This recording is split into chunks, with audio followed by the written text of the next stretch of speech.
မင်္ဂလာပါရှင်ကျမတို့ channel ကနေနောက်ဆုံးရရှိထားတဲ့သတင်းသစ်များကိုတင်ဆက်ပေးပါရမယ်ပထမဦးဆုံးမှားယွင်းစုဆောင်းခဲ့တဲ့အသက်မပြည့်စစ်မှုထမ်း1000ကျော်ကိုနှုတ်ထွက်ခွင့်ပြုပြီးဖြစ်ဆိုတဲ့အကြောင်းကိုတင်ဆက်ပေးပါမယ်Plan of Action လက်မှတ်ရေးထိုးခဲ့တဲ့2012ခုနှစ်မှ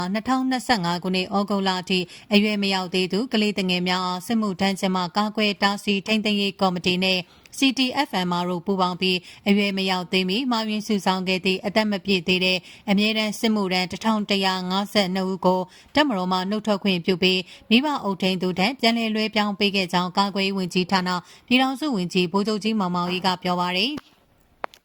ယမန်နေ့စက်တင်ဘာ25ရက်ကကျင်းပသည့်အရွယ်မရောက်သေးသူကလေးငယ်များကိုစစ်မှုထမ်းခြင်းမှကာကွယ်တားဆီးထိန်းသိမ်းရေးကော်မတီအစည်းအဝေးတွင်ကော်မတီဥက္ကဋ္ဌကာကွယ်ရေးဝန်ကြီးဌာနပြည်ထောင်စုဝန်ကြီးဗိုလ်ချုပ်ကြီးမောင်မောင်အေးကအထက်ပါအတိုင်းပြောကြားခဲ့ခြင်းဖြစ်ပါသည်အသက်16နှစ်မပြည့်သူများစစ်မှုထမ်းဆောင်မှုမရှိစေရေးဆောင်ရွက်နေပြီးကုလသမဂ္ဂအတွင်းတွင်းရေးမှုချုပ်၏အစီရင်ခံစာတွင်တပ်မတော်ကြီးပါဝင်နေခြင်းကိုလည်းစည်ရင်မှပေးဖြတ်နိုင်ရန် CTFMR တို့လုပ်ငန်းစီမံချက်ကို2012ခုနှစ်မှာလက်မှတ်ရေးထိုးခဲ့ပြီးကော်မတီနဲ့ပူးပေါင်းဆောင်ရွက်မှုများကို2024ခုနှစ်အထိလှုပ်ဆောင်ခဲ့ကြောင်းလည်းသိရပါသည်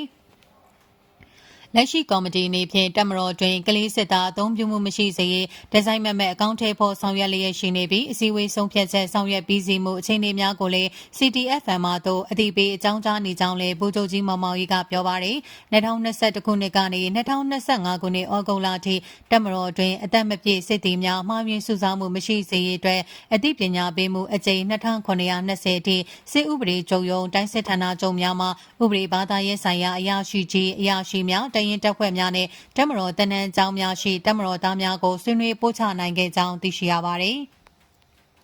ဆက်လက်တင်ဆက်ပေးမယ့်သတင်းကြောင်းကတော့မြိုင်မြို့နယ်နှောပင်ရွာမှာစစ်ကော်မရှင်ဒရုန်းဖြင့်ပုံကျဲမှုကြောင့်ပြည်သူ2ဦးသေဆုံးတဲ့အကြောင်းကိုတင်ဆက်ပေးပါမယ်။မကွေးတိုင်းမြိုင်မြို့နယ်နှောပင်ရွာမှာထိတွေ့တိုက်ပွဲဖြစ်ပွားခြင်းမရှိဘဲစစ်ကော်မရှင်တပ်ကဒရုန်းနဲ့ပုံကျဲတိုက်ခိုက်ခဲ့တဲ့အတွက်အရက်သားပြည်သူ2ယောက်သေဆုံးခဲ့ရကြောင်းမြိုင်တောင်မြေမြေပြင်သတင်းမှန်ပြန်ကြားရေးအဖွဲ့ထံကသိရပါတယ်။စက်တင်ဘာ24ရက်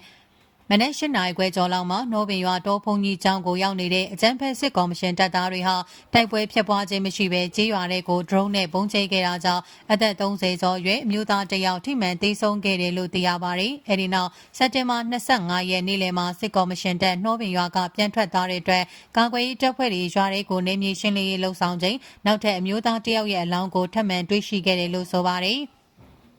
ထွက်ပြေးတိမ်းရှောင်ချိန်စစ်သားတွေကဒရုန်းနဲ့ချတော့ထိမှန်ပြီးသေးတဲ့နေမြေရှင်းလင်းရေးလုပ်တဲ့အခါမှာအလောင်းတစ်လောင်းထပ်တွေ့တဲ့ဒရုန်းချခံရတဲ့နေရာနဲ့မလန့်မကန့်လေးမှာတွေ့တာပထမတော့ညမြေပြင်ကလူပဲတွေ့ခဲ့တာနောက်ပိုင်းရှင်းလင်းရေးလုံးမှာတအူးကိုထပ်တွေ့တာလို့မြိုင်တောင်မေမြေပြင်သတင်းမှန်ပြန်ကြားရေးတာဝန်ခံကပြောပါရယ်အထက်ပါစစ်ကော်မရှင်တပ်သားတွေဟာပကုတ်ကူတပ်မှ101ထဲကိုဝင်ရောက်သွားတဲ့အတွက်ကာကွယ်ရေးတပ်ဖွဲ့တွေကအဲ့ဒီနေ့ညနေပိုင်းမှာရွာထဲဝင်ပြီးဒရုန်းထိမှန်သိမ်းဆုံးတဲ့အမျိုးသား2ယောက်ကိုတကြိုပေးခဲ့တယ်လို့ဆိုကြောင်းသိရပါရယ်